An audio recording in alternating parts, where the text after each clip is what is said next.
Olá pessoal, agora é hora de testar o conhecimento. É hora do combate. Vamos resolver as questões de prova e verificar se você está no traquejo de resolver questão. Estudou a teoria? Viu jurisprudência? Resolve questão de concurso. Aí sim você saberá se o aprendizado está sendo efetivo. Então vamos começar com a primeira questão de prova para policial penal. É o antigo agente penitenciário, hoje chamado de polícia penal, conforme artigo 144 lá da Constituição Federal. Dá uma olhadinha lá, você vai ver o rol de agentes públicos, tem lá a polícia penal. 2003. Bento praticou o crime de receptação, cuja pena é de reclusão de 1 a 4 anos. Posteriormente, por ocasião de seu julgamento, passou a vigir lei que, regulando o mesmo fato, impôs pena de 1 a 5 anos. Então eu tenho, em primeiro momento, uma pena de 1 a 4 anos, posteriormente 1 a 5 anos. Nessa situação, a lei posterior será aplicada, em face do princípio da retroatividade da lei mais severa. Não, não mesmo. A retroatividade tem que ser da lei mais benéfica. É o inciso 40 do artigo 5º rol dos direitos individuais. Se a lei é mais severa, você tem que aplicar o princípio da irretroatividade da lei maléfica. Então essa questão é falso. Vamos ficar com a primeira lei, que tem uma pena menor de 1 a 4. Outra questão para o Tribunal de Justiça de Santa Catarina. Nessa questão, interessa para a gente analisar a alternativa C e E. As outras alternativas tratam de assuntos que ainda não estudamos, mas eu vou trabalhar com vocês agora para agregar conhecimento. Somente foquemos aqui na C e na E, que aí sim vamos testar conhecimento do que já aprendemos. Então, olha a alternativa A. Quer saber de você se você entende o que é crime consumado ou tentado. A definição de crime consumado está no artigo 14 do Código Penal. Para o Código Penal, a consumação do crime ela acontece se há o preenchimento de todos os elementos da definição legal do tipo penal. Então, eu tenho o artigo 155 do Código Penal, subtrair para si ou para outra em coisa alheia móvel. Se o comportamento humano ele permite a subsunção desse preceito primário nessa conduta, aí é o crime consumado. Subtraiu para si ou para outra, a coisa é alheia, é móvel, aí é o furto. Então é crime consumado. Agora, o que está dizendo aqui?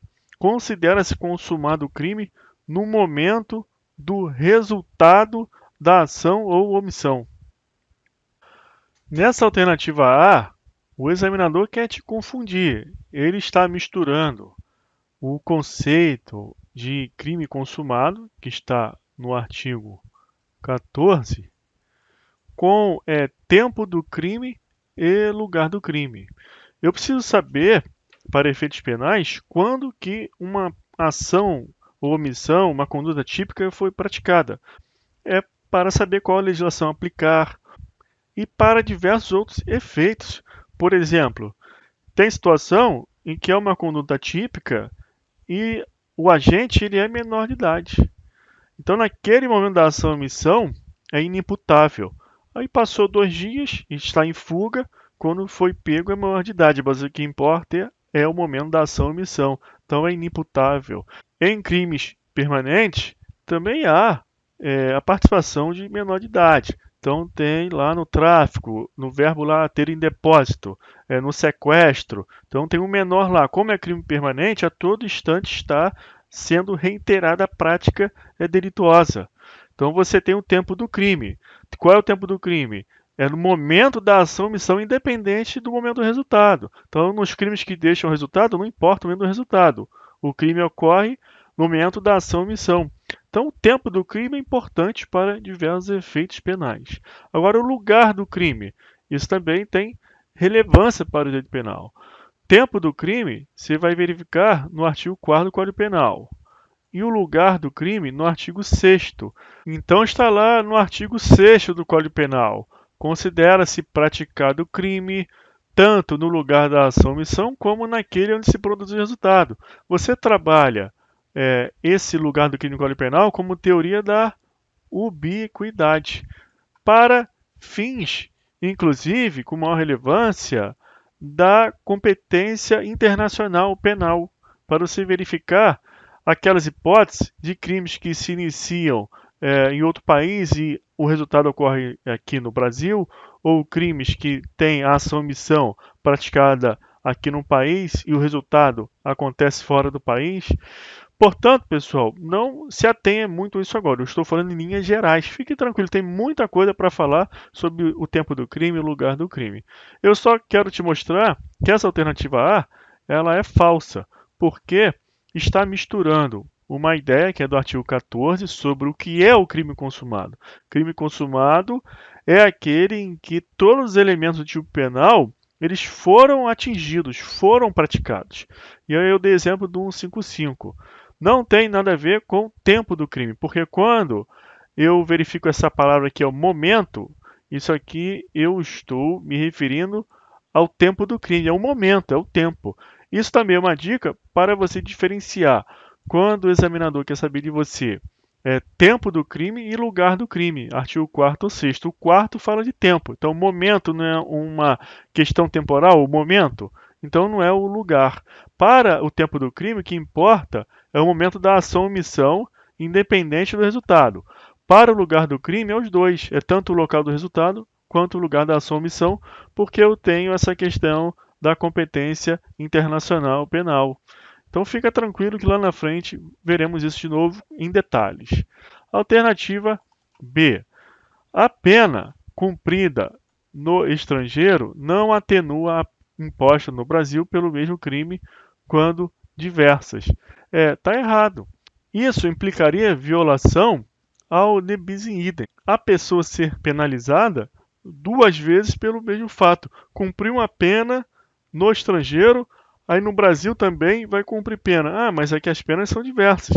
Aí não tem problema, tem que atenuar a pena, tem que haver uma compensação. Se as penas forem de mesma natureza, aí temos que deduzir o tempo de pena cumprida no exterior. É o instituto da detração, artigo 42. Mas se as penas forem de natureza diversa, aí você atenua, tá ok? Também vamos estudar isso em detalhes no momento oportuno. C.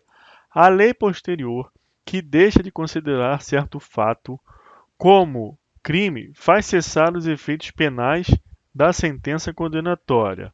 Pois bem, pessoal, aqui nós temos o fenômeno da abolitio criminis. Por quê? Uma lei posterior deixou de considerar certo fato como criminoso. Isso acarreta na cessação dos efeitos penais. Tá certo. O que não cessa? Os efeitos extrapenais. A pessoa ainda pode ser obrigada a reparar o dano ex delito, aquele dano civil causado por uma conduta até então criminosa. Aí ela responderá civilmente por uma conduta que não é mais crime, é um ato ilícito civil, então, nos termos do 186 e 927 lá do Código Civil. Então essa questão aqui, essa alternativa é a verdadeira, a C. Vamos ver as outras. D. Os crimes de genocídio cometidos no estrangeiro ficam sujeitos à lei brasileira, mesmo se o agente não for brasileiro ou domiciliado no Brasil. Aqui você também vai estudar mais à frente que tem uma exceção à regra da territorialidade penal, porque de regra a lei penal ela se aplica no espaço territorial brasileiro. Porém, no caso de genocídio, que também é um crime hediondo, o agente ele responderá aqui no Brasil, porém ele precisa ser brasileiro ou domiciliado no Brasil. É uma questão de memorização, de decoreba. Você vai ter que decorar as hipóteses de exceção à territorialidade penal. Lá na frente veremos isso. E a E, cessadas as circunstâncias que determinaram a elaboração da lei temporária, deixa a mesma de ter aplicação aos fatos praticados durante a sua vigência. Não. Aqui, vamos verificar o evento da ultratividade da lei penal, mesmo que maléfica. Porque se você tem um período em que uma lei temporária ela tem vigor, as condutas praticadas nesse período que se subsumirem a essa norma penal, elas valerão, mesmo que a sentença ela surja no mundo processual, no mundo penal jurídico, posteriormente à cessação da lei. Aqui você não vai trabalhar com a questão do que é melhor para a pessoa. Você teve um período, teve uma lei, ela teve vigor naquele período, a pessoa praticou conduta que se subsumiu à norma penal naquele momento, não importa, lá na frente virá uma sentença para julgar aquele fato praticado naquele momento. Tá ok, pessoal? Então essa parte aqui da E está errada. A verdadeira é a C. Outra questão, 2016 da FGV, Ministério Público do Rio, aqui para estágio. Em relação à teoria da norma penal, no que concerne a aplicação da lei penal no tempo e no espaço, ao tempo do crime, ao princípio da legalidade, é correto afirmar, vamos focar aqui na lei penal no tempo. Considera-se cometido o crime tanto no momento da ação-omissão como no implemento do resultado. Eu falei que não. Aqui, artigo 4º do CP, o tempo do crime é o momento da ação-omissão, independente do resultado, senão não teria como ser punida a tentativa de homicídio. A pessoa deu o tiro, só que a vítima não vem a falecer, você não tem um resultado morte, você tem homicídio tentado. Aí a pessoa não responde porque precisa do resultado? Não. Tempo do crime é no momento da ação-omissão, independente do resultado. Então, essa aqui é falsa. A existência da norma penal em branco viola o princípio da legalidade. Essa aqui é falsa. Norma penal em branco é um assunto que vamos estudar logo, porque vamos fechar o estudo de princípios vendo o princípio da taxatividade, que faz parte lá do inciso 39 do artigo 5º. Não há crime sem lei anterior que o defina, nem pena sem prévia cominação legal. A taxatividade está ligada a essa parte que fala defina. Então, o tipo penal tem que definir a conduta. Só que existem tipos penais que não trazem de maneira clara a conduta. É o caso da lei de drogas. O que é entorpecente? Tem que ter um complemento. Por isso que a gente chama de norma penal em branco, porque faltou ali um complemento. Então, a gente vai discutir isso nessas aulas sobre o princípio da taxatividade, sobre essa parte do inciso 39 que fala que para ter crime tem que ter uma lei que o defina. E existem leis que não definem plenamente. Trazem conceitos abertos como o de entorpecentes. Aí tem que vir no ordenamento jurídico uma norma complementar, como é o caso da portaria que traz o rol do que seja entorpecente. Tá ok? Então, aqui não viola o princípio da legalidade, mas isso é uma discussão doutrinária, se viola ou não, por isso que o examinador está perguntando, mas não viola, esse é o entendimento da jurisprudência. C. Os institutos da lei excepcional e temporária previstos no artigo 3º do Código Penal não foram recepcionados pela Constituição de 88. Foram sim, nós já estudamos isso, é válido esse dispositivo, basta você entender como que é aplicada a lei excepcional e temporária, bem como a ideia que guarda cada instituto desse. O que é uma lei excepcional? O que é uma lei temporária? Como trabalhamos? Vamos fechar agora vendo a alternativa D e E. O Instituto da Abolitio Criminis aplica-se apenas aos fatos criminosos anteriormente consolidados que ainda não tenham sido alcançados por uma sentença condenatória transajulgado. Isso aqui é falsa. Se uma lei posterior ela deixa de considerar criminosa uma conduta, não importa se a pessoa está cumprindo pena, se já tem sentença condenatória, se está respondendo um processo, os efeitos dessa nova lei, dessa abolição criminis, alcançará todas as pessoas em todas as situações. Porém, o que vai cessar? Apenas efeitos penais. Efeitos extrapenais não cessam. Nas situações de crime continuado e crime permanente, a aplicação de lei mais gravosa, que tem entrado em vigor na constância da continuidade ou da permanência, não viola o princípio da irretroatividade da lei penal mais gravosa, súmula 711 do STF. Então, você já entendeu o que é um crime continuado, o que é um crime permanente. Então, faz todo sentido para você. Para o crime permanente, não tem a menor dúvida de que esse conceito, essa ideia da aplicação da lei mais gravosa, até que cesse a permanência, isso não há dúvida para você, faz muito sentido.